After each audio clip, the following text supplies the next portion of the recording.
Magandang araw mga kachinggo! Narito na naman ang inyong imo para sa panibagong experience dito sa South Korea. Ngayon nga ay araw ng Sabado at pupunta kami sa Damonhwa kung saan si Ate Macy ay nag-aaral ng kanyang Korean school.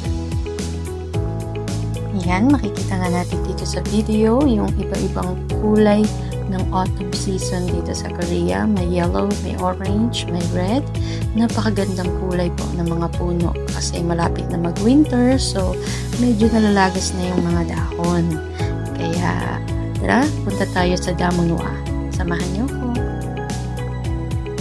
Ito nga yung Damonhwa na ang ibig sabihin ay multicultural education relating to or constituting several cultural or ethnic groups within a society.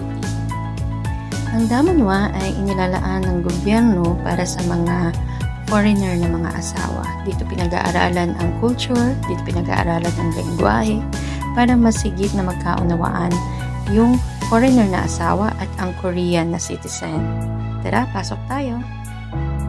Pagpasok pa lamang makikita mo na yung isang bagay na kabilang sa kultura ng mga Koreano. Ayan, makikita mo yung lagayan ng shoes dyan.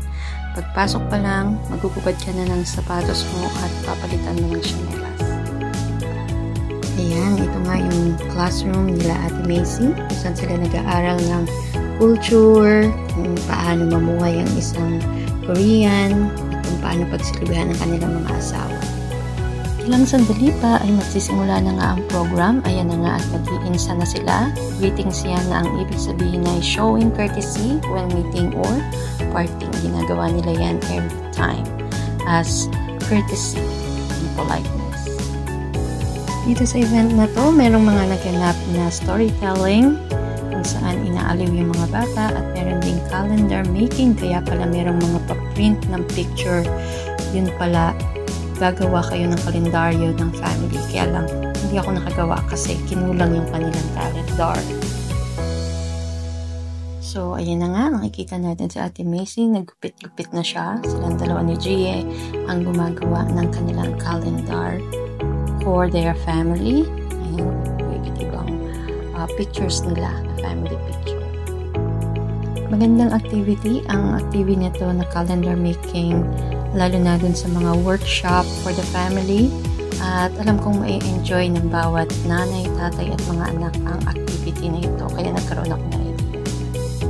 So, ayan na nga ang finished product na ginawa ng mag-ina, ni Jie at saka ni Ate Macy, ang kanilang family calendar for year 2025. Napaka-cute, napakaganda at pwede pang i-display sa kanilang bahay.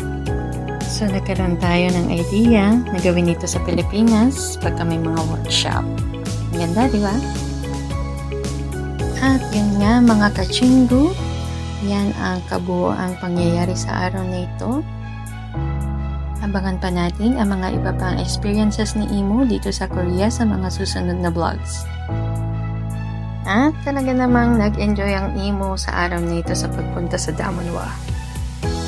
Muli ako ang inyong imo, ang inyong kachinggo, ang inyong kalakbayer at kalakwatsa. Chinggo, annyeong!